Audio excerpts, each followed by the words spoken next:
Hello!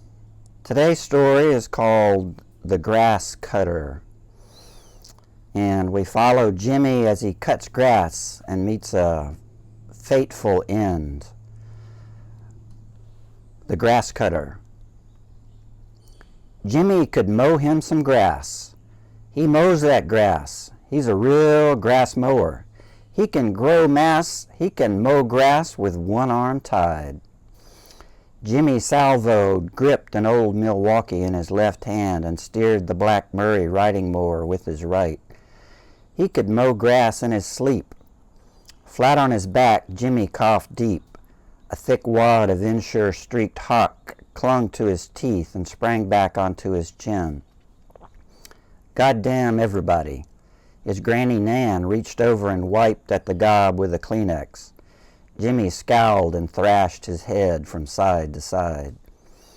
Jimmy's first lawn, the summer of 1983. 2 shady squares of dandelion-sprinkled grass. Jimmy gripped the hard black rubber pull and yanked the starter like he was ripping the throat from a pig. The 3.5 horsepower Briggs & Stratton gave him a wubba wubba wah, an old Craftsman push mower from Sears. He rubbed his bony forearm and gave her another yank. Wubba wubba wah! Gotta choke it down, Jimmy, yelled Granny Nan from the back porch. She was all muscle. Jimmy looked up and grinned. He pushed the lever from fast to choke. He put his left green sneaker on the back of the mower's deck, grabbing the handle with his left hand, reached down with his right, and wubba wubba wah! Jimmy, gonna turn you. Granny Nan lowered the head of the hospital bed and Jimmy started coughing and turning red in the face. Goddamn everybody. She reached under his hips and scooted him toward her. Then she pulled his shoulders over to make him straight. She moved the pillow, then pushed him over on his side, propping him with a wedge of blue foam stuck inside a big pillowcase.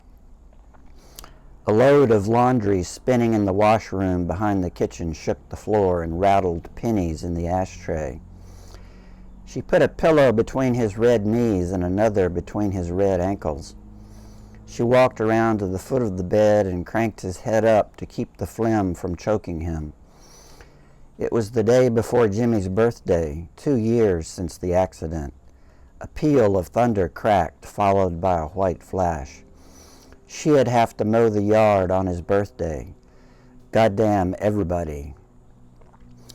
Every lawn yielded a pattern. Jimmy's biggest regular job, the Smithers, right at 3.2 acres.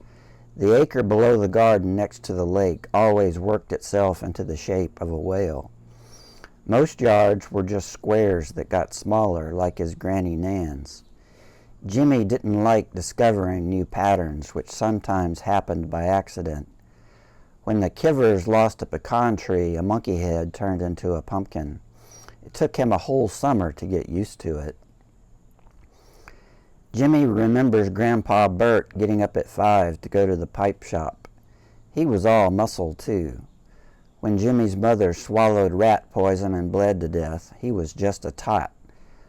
Sometimes he looked at her picture in the drawer beside his narrow pine bed. She never had a picture made with his daddy. She was still in high school, big wave of blonde hair rising on top of her head. Her face framed in it, frozen. She looked like a movie. One day, Granny Nan drove Grandpa Bert to work, and Jimmy woke up alone. An early morning spring breeze blew the thin purple curtains in, then sucked them back out. Granny Nan kept a cot in Jimmy's room. From day one out of the hospital, she washed him, turned him, fed him. Bert went from 6 days a week to 7 at the pipe shop. He worked 400 days straight before falling from an overhead crane and breaking his neck. He landed in a pile of sand and stood up after he fell. His one last thought was to see Jimmy. After high school, Jimmy thought about getting a place of his own. Granny Nan told him it might be a good idea. He had gotten to where he wouldn't rinse the tub after his bath. She knew he was tired, but she liked things clean. In summer, he was pulling in close to $1,000 a month. His Murray was paid for. He pulled down a 10% discount on gas for complimentary mowing at the Shell station. He dated the owner's daughter briefly. She had big, firm tits and wanted to get pregnant. The sun beat a red finish onto Jimmy's deep brown shoulders. The Kiver's Lawn, third of the day, a weekday. Jimmy looked up at the sun and knew it was 10:45. He thought about cracking another brew, looked over the remaining 0.3 acres, took a deep breath and called in the reserves. 3 blocks east, the Sims, 2 acres of St. Augustine and 12 peach trees to navigate. Quitting time, 3:05 p.m. Try and match that, Mr. Banker, punching your little purple Radio Shack calculator. For the first few years, Granny Nan took Jimmy around in the wheelchair. She scooped him off the bed, his bony frame stiff and jerky. Other times, she'd stand and tilt over him into Grandpa Bert's old denim recliner. She'd turn on Gilligan's Island for him. She'd bake cookies so he could smell it. She hated the goddamn insure, the goddamn feeding tube, but there it was. She took him to church once, but he coughed the whole time. Jimmy's Mama Brenda wanted to get pregnant when she was 14. Granny Nan fought with Brenda over wearing underwear to school. Brenda liked every boy she saw and dated them all. She got her first bra when she was 8 and stopped wearing it when she was 12. Even when she was little, she liked to put her fingers inside there. Grandpa Bert didn't want to hear about it. Jimmy's favorite yard was the Tompkins. He admired that yard for close to 5 years before he had the pleasure. Clifford Tompkins didn't care for the salvos. Grandpa Bert had beat his ass in high school, pulled him through the window of his daddy's Pontiac at the corner of Inslee and 5th and punched his lights out. His large rectangular yard had 2 flower beds and no trees. Jimmy had a flash and decided what the pattern would be before he cut. It took him an extra 15 minutes to make it happen, but his mama's penciled eyebrow gradually emerged, fat and then thinner and thinner. On the last pass, a lump clotted his throat. One sunny day in June, when Brenda walked over to Mr. Paul's, her Sunday school teacher's house, on the pretext of prayer, which she wanted, she got pregnant instead. Mr. Paul hated himself for it the second he came. On the day Granny Nan was born, her daddy got drunk, blowing his left arm off accidentally with dynamite. High noon on a Friday, mid-July, the peak of high summer mowing. Jimmy felt like a king. He always timed lunch just right. 3 cheeseburgers and a bag of fries at Winchester's on Sluice Avenue, just down from the bank. He always paid cash, walked down and made a deposit, topped off his 2 5-gallon gas cans at the Shell station, and with the windows down in Grandpa's old blue Chevy Silverado, blasted out 101 Rocks, counting down to Friday night. His 26th birthday, August the 3rd, Granny Nan sat up at 6 a.m. thinking about coffee and making the cake. But first, she had to give Jimmy a bath, shoot him up with Ensure, put the goddamn diaper on, change the dressing on the sore over his left hip, brush his teeth, comb his hair, and then do the brown and yellow laundry. She'd put the chocolate cake in the oven, mowed the front, pulled out the cake, mowed the back, then frosted it with German chocolate icing, Jimmy's favorite, Bert's favorite. She liked carrot cake and didn't care for coconut. She suspected she might be allergic to coconut, but ate it anyway. After Jimmy had mowed their own yard a few summer Saturdays, the neighbor lady, Belinda Crawford, a single mom with 2 teenage girls, asked Jimmy if he would mow her yard every 2 weeks. He consulted with Granny Nan and came up with $10 a pop. That was just what Mrs. Crawford, Belinda, was thinking. For his 8th birthday, Bert Salvo received a white-faced heifer. He raised it, won 3 Best of Show ribbons at the county fair, and when Hetty reached the age of slaughter, he left the gate open. Hetty walked out onto the freshly paved country road and was impaled by a motorcycle. When she was 6, Granny Nan's pa put the nub of his left arm inside her. Jimmy took his books home but never looked at them. Nan and Bert had ridden his sister Brenda hard. Brenda didn't care for tests. Brenda liked boys. Jimmy graduated with his class just like he knew he would. The only geometry he needed was right there on the ground, in the grass. In 1846, Nan's great-grandpa Isaac shot a taxman and fled from Connecticut to North Carolina. Granny Nan pulled a muscle in her back one day, jerking Jimmy up in the bed. She had to sprawl on the floor and couldn't get up for an hour.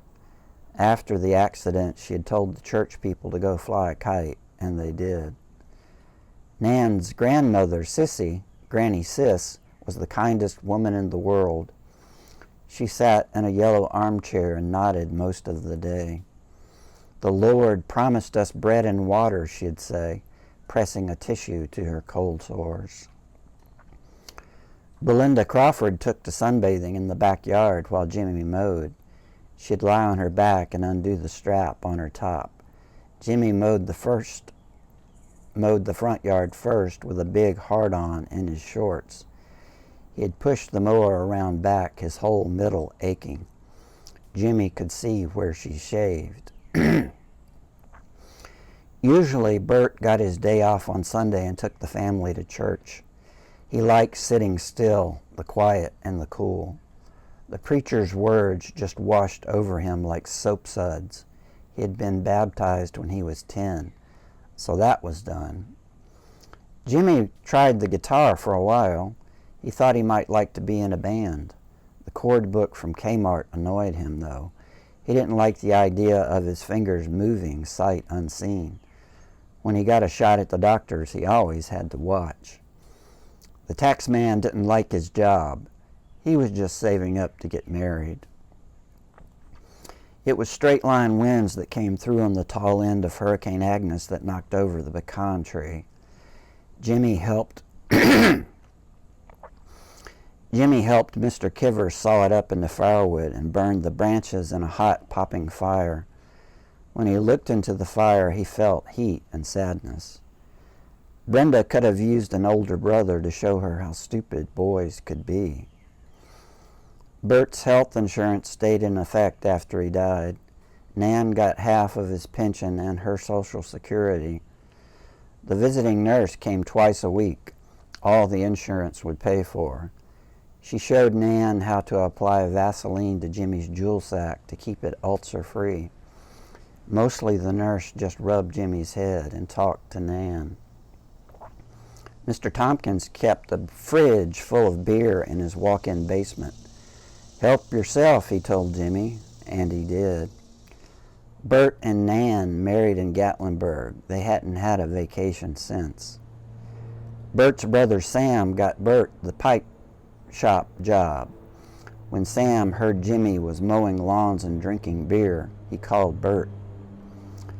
"Jimmy Salvo can mow some grass. Jesus." Jimmy hated chemistry with Mr. Empus. He wrote his name on the tests and handed them straight back. Once, Mr. Empus put his hand on Jimmy's shoulder. Belinda Crawford's ex made her so fucking mad, but he paid up and on time.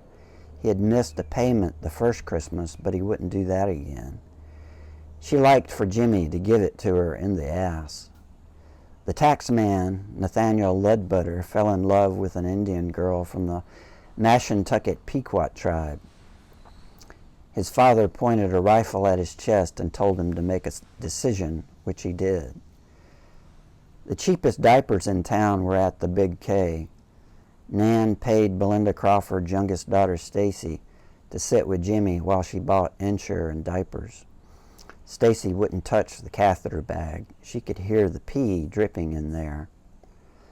Bert's nickname at the pipe shop was Over Easy. All the workers had nicknames. Nan always checked his pockets for salt pills before she washed his work clothes. Jimmy's hand slipped and the mower lurched into the street. The old Milwaukee went flying, but the bottle didn't break. Mr. Tompkins called Bert and told him that Jimmy was in the ambulance. When Jimmy broke up with Melissa and her big firm tits, her father got mad. He didn't want to lose Jimmy in the deal they had with the grass. Jimmy was reliable and did a good job. Melissa told everyone she was pregnant and then said she miscarried. Jimmy hated dealing with the bank but feared losing business if he didn't take checks. He endorsed the checks, Jimmy Salvo, DBA, the Grasscutter. The branch manager wore a tie and had pink cheeks. The teller, Rachel, was cute, but she was all business. He always took a dum-dum sucker, root beer, if they had it, from the bamboo bowl. Nathaniel Ledbutter's father owned a bank in Bridgeport, Connecticut. He was a big shot and liked to speculate. There was a guy in Jimmy's shop class in 10th grade, just like Eddie Haskell from Leave It to Beaver. The very first day after Jimmy didn't wake up, Mr. Tompkins called to see Bert to see if Bert would come and get the smashed riding mower out of his front yard. Bert left it there and later wished that he had picked it up. Friday nights, Jimmy took care of his tools like Granny Nan taught him. He washed and polished and sharpened. He drank a six-pack, and sometimes a girl came over and watched him sweat. If he had it in him, he'd make out with her on the couch in the basement. Nan and Bert turned up the TV. "Jimmy, does your daddy ever talk about me?" asked Mr. Tompkins. Jimmy smiled and said, "Nope. Once ass-kicked, always ass-kicked." Nathaniel Ledbutter's mother feared Mr. Ledbutter. He had big, beefy hands, thick slabs of meat over round knuckles. Her brown skin didn't bruise easily. She had a birthmark like a banana on her leg. For the first 2 summers, Jimmy put up flyers down at the gas station at the Piggly Wiggly. Jimmy didn't hear the Buick's horn. The car smashed his leg, nearly took it off, and sent him flying about 15 feet into a telephone pole made from a white pine, which did not yield. White pine needles come in bundles of 5, and the trees can live upward of 250 years. Nan was a slight woman. Her shiny nut brown hair grayed gracefully through her 50s. After Jimmy's accident, it went white within 2 weeks. Her sister Della said it was from worrying and eating too much acid. Nan played tennis in high school and in college. She and Bert played doubles before Brenda was born. When the fire chief, Red Bolton, after returning from his vacation to Pensacola, saw the article in the paper about Jimmy's accident, he looked carefully at the accompanying photo and noticed that engine number 2 had a big splash of mud across the right front tire. He checked, and indeed it had rained that morning. Brenda loved to draw, and Nan kept her art in a plastic box. Bert got on her case about her math and pretty much focused on that. Sometimes it looked like Jimmy was watching TV. Nan played it all day until it made her sick. Bert had mounted the TV on the wall just in case. After settling down near Asheville, North Carolina, Nathaniel Ledbutter took to writing poetry. He bought a cabin at the foot of Black Mountain and took an interest in Native Americans. The day before Bert beat the shit out of Clifford Tompkins, he saw Nan get out of Clifford's car. Jimmy tanned easily but liked to keep his shirt on when he worked. He liked to see a girl's light parts stand out against her tan parts, and figured the same about himself. The old man in the Buick that hit Jimmy felt bad about it. He settled into a serious depression and several times reached for the phone book to call and see how the kid was doing. Jimmy lost at least one customer because of his drinking beer while mowing. Miss Bradley, who lived next door to Mr. Tompkins, actually called Nan and had her tell Jimmy she was disappointed in him. Nan told Jimmy, and he had felt bad for about 5 minutes. The Sunday school teacher who got Brenda pregnant, Mr. Peter Paul, worked it out with his wife, but not with his church.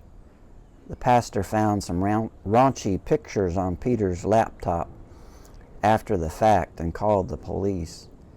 The officer who showed up, a Nelson, laughed and said, "I can't even see tits in these pictures. Besides, that chick must be at least 40. Nathaniel Ledbutter's mother missed him terribly. Without him, her life ceased to have meaning, especially in regard to her husband, who blamed her for Nathaniel's cowardice. Jimmy's 12.5 horsepower Murray had a 40-inch mowing deck. The dudes who worked maintenance at the high school made fun of Jimmy. They bragged on their commercial-grade John Deere wide-area mower with a 57 horsepower turbocharged engine. "Do you take that thing home at night?" said Jimmy, and that shut them up for a while. When Nan graduated from high school, an engagement ring on her finger, she did what her mama told her not to do. She turned down the full scholarship to Florida State and followed Bert instead. When Jimmy was in 3rd grade, he had trouble memorizing his multiplication tables. He enjoyed art, but couldn't sit still long enough to pull off more than a one-dimensional boat with a penciled-in sun. Bert said just to let him play, since that's what he liked best. Changing the tape that held the feeding tube in Jimmy's nose, Nan caught her breath. She thought it, but didn't say it. She even thought about just walking out the back door. "Mow that grass, Jimmy." Goddamn everybody. The end. Poor Jimmy. I've mowed a lot of grass in my days, and this was kind of inspired by that.